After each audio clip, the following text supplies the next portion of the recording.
से अनेक दिन तलर कथा। जड़े राजा थिले, बयसरे तरुण, विद्या बुद्धि खूब पारंगम।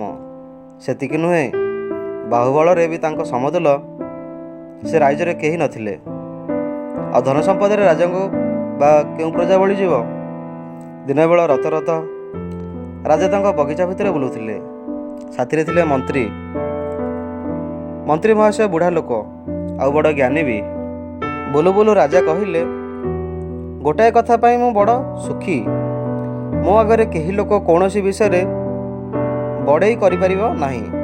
सबु गुण में मु ए राइजर समस्त को बड़ीजीवी, नुहे मंत्री। बुढ़ा मंत्री तरुण राजा को भारी स्नेह करथिले। राजा किछि पचारिले से संगे संगे सुपरामर्श देउथिले। राजा किछि ठीक कथा कहले बा ठीक काम कले से संगे संगे कथा बा काम को समर्थन करी किछि कहउथिले। आ सदिनर राजा जहाँ कहले राजा मने मने ताहा खूब ठीक कथा, किंतु मंत्री से कथा को समर्थन करने दूरे थाऊ कथाटा शुणी से न शुणला भली रहीगले। राजा आश्चर्य हो पचारे, कथा कौन मंत्री, तमें नीरव रहिल कहीं? मंत्री अल्प हसी कहले, राजा तुम्हें जे प्राय सब गुण ए राज्य रे समस्त को बड़ीजीव से मोर संदेह नहीं, किंतु ताहा बोली तुम आगे कहीं केबे कौनसी कथारे बड़े करिवो नहीं से कथा किए कहबो। हुए तो एमिति कहीं दिने बाहरिबो जे कि तुमठारु सब गुण रे न्यून होइथिले भी से कथा से मानिबो नहीं। सेतिरे कौन करिवो? दुनियार अधिकांश लोके निज निजकू अन्य कहा अपेक्षा कम बोली मानिबाकू सुख मनती नहीं।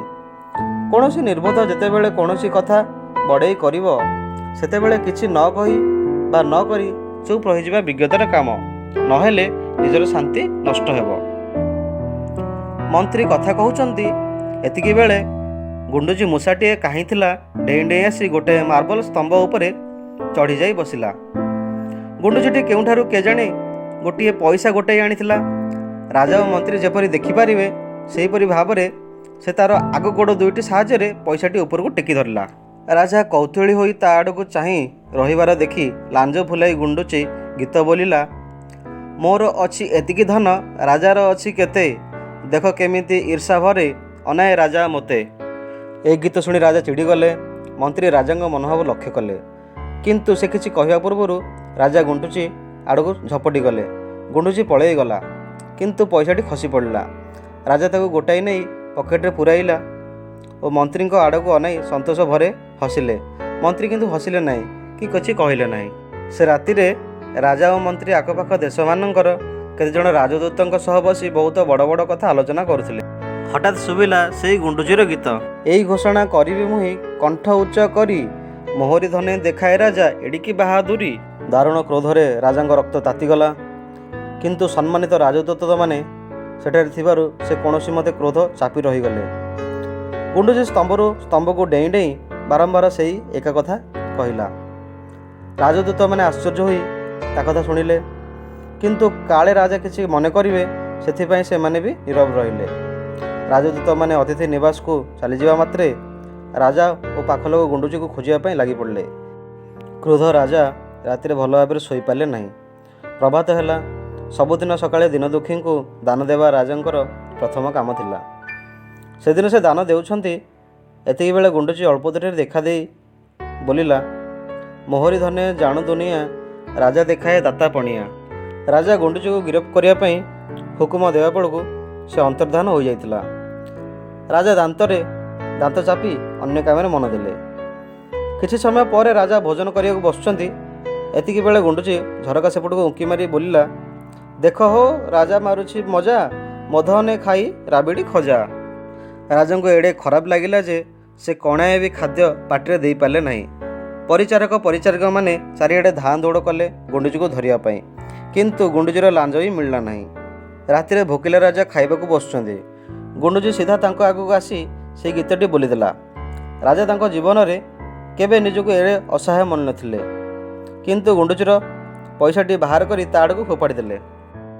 गुंडुची संगे संगे सेठू गोटाई नेला। राजा भाविले एथर गुंडुची दाउरु त्राही मिलिबो, किंतु हाय गुंडुची बोलिला, मु बुईर गुंडुची मूषा, जय जय मोर, सारा दुनिया को मुही कहबी एथर, मो बुद्धि मो बाहुबले ହୋଇ ଭୟଭୀତ ଫେରାଇଲେ ଅବଶେଷେ ରାଜା ମୋର ବିତ। ଏହା ଶୁଣି ରାଜା ପାଗଳ ପ୍ରାୟ ହୋଇ ଗୁଣ୍ଡୁଚିକୁ ଧରିବାକୁ ଦୌଡ଼ିଲେ। ଅନ୍ୟମାନେ ବି ଦୌଡ଼ିଲେ, କିନ୍ତୁ ଗୁଣ୍ଡୁଚି ଆଖି ପଲକରେ କୁଆଡ଼େ ଲୁଚିଗଲା। ରାତିସାରା ପ୍ରାସାଦର ବିଭିନ୍ନ ସ୍ଥାନରୁ ଗୁଣ୍ଡୁଚି କଣ୍ଠରୁ ତା'ର ଏଇ ଶେଷ ଭଣିତାଟି ଶୁଣାଗଲା। ରାଜା ଆଉ ଶୋଇବେ କ'ଣ? ସକାଳେ ମନ୍ତ୍ରୀକୁ ଡକାଇ ରାଜା କହିଲେ, ମୁଁ ଭାବୁଛି ମୋର ସମସ୍ତ ସୈନ୍ୟବାହିନୀକୁ ଲଗାଇ ରାଜ୍ୟସାରା ଗୁଣ୍ଡୁଚି ମୂଷାଙ୍କୁ ନିପାତ କରିବି। ଅନ୍ୟ ଉପାୟ ଆଉ କିଛି ନାହିଁ। ବୃଦ୍ଧ ମନ୍ତ୍ରୀ କହିଲେ, ମହାରାଜ, ମୁଁ ଆପଣଙ୍କ ଦୁଃଖ ଭଲ ଭାବରେ ବୁଝୁଛି, କିନ୍ତୁ ମୋ କଥାଟିଏ ଧୈର୍ଯ୍ୟ ଧରି ଶୁଣନ୍ତୁ। ଏ ରାଜ୍ୟର ଦୁର୍ଗମ ଅରଣ୍ୟ ମଧ୍ୟରେ ଶତ ଶତ ପାହାଡ଼ ପର୍ବତ ଗହନରେ କ୍ରୋଶ କୋଶ ବ୍ୟାପୀ ଗାଁ ଗଣ୍ଡା ଅପନ୍ତର ଭିତରେ ଅସୁମାରୀ ଗୁଣ୍ଡୁଚି ଅଛନ୍ତି। ସୈନ୍ୟମାନେ ଯେ ସମସ୍ତ ଗୁଣ୍ଡୁଚିକୁ ମାରିବାକୁ ସକ୍ଷମ ହେବେ ସେ କଥା କିଏ କହିପାରିବ? ପୁଣି ଆମ ରାଜ୍ୟର ସମସ୍ତ ଗୁଣ୍ଡୁଚି ମଲେ ବି ପ୍ରତିବେଶୀ ରାଜ୍ୟମାନଙ୍କରୁ ତ ଶହ ଶହ ଗୁଣ୍ଡୁଚି ପଶି ଆସିପାରନ୍ତି। ତା ଛଡ଼ା ଆମ ସୈନ୍ୟମାନେ ବଡ଼ ବଡ଼ ଯୁଦ୍ଧ ଲଢ଼ିବାରେ ଅଭ୍ୟସ୍ତ। ସାଧାରଣ ଗୁଣ୍ଡୁଚି ନିଧନ କାମରେ ସେମାନଙ୍କୁ ଲଗାଇଲେ ସେମାନେ କ'ଣ ମନେ କରିବେ? ଆହୁରି ଦେଖନ୍ତୁ, ସବୁ ଗୁଣ୍ଡୁଚି ମରା ହେବା ପରେ ବି ଯଦି ଏଇ ଦୁଷ୍ଟ ଗୁଣ୍ଡୁଚିଟା କୌଣସି ପ୍ରକାରେ ବଞ୍ଚି ରହିଯିବ, ତେବେ ଆମର ସମଗ୍ର ଅଭିଯାନ ବ୍ୟର୍ଥ ହେଲା ବୋଲି ଜାଣିବାକୁ ହେବ। ତା ଛଡ଼ା ଭବିଷ୍ୟତରେ ଇତିହାସ ଶ୍ରେଣୀର ଛାତ୍ରମାନେ ଆପଣଙ୍କ ବିଷୟରେ କ'ଣ ପଢ଼ିବେ? ଅମୁକ ରାଜା ତାଙ୍କ ବିଶାଳ ସୈନ୍ୟବାହିନୀକୁ ଧରି ଗୁଣ୍ଡୁଚିମାନଙ୍କ ସହିତ ଯୁଦ୍ଧ କରିଥିଲେ। ରାଜା ବଡ଼ କରୁଣ କଣ୍ଠରେ କହିଲେ, ମୁଁ ତେବେ କ'ଣ କରିବି? ମନ୍ତ୍ରୀ କହିଲେ, ଗୁଣ୍ଡୁଚି କଥାରେ କେବେ କାନ ଦିଅନ୍ତୁ ନାହିଁ, ତାକୁ ଖାତର କରନ୍ତୁ ନାହିଁ।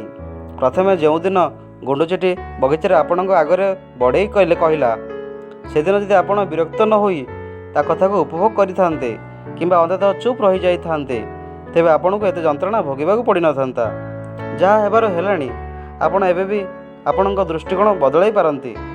କିଛି ସମୟ ପରେ ଯେତେବେଳେ ଗୁଣ୍ଡୁଚିଟି ଆସି ରାଜା ତାକୁ ଡରିମରି ତା'ର ବିତ ଫେରାଇ ଦେଇଛନ୍ତି ବୋଲି ଭଣିତା ବୋଲିଲା, ସେତେବେଳେ ରାଜା ହସି ହସି କହିଲେ, ଏକଥା ଜାଣେ ନା କିଏ ଗୁଣ୍ଡୁଚି ମୂଷିକ ଅର୍ଥରେ ବୁଦ୍ଧିରେ ଅଟେ ରାଜାଠୁ ଅଧିକ।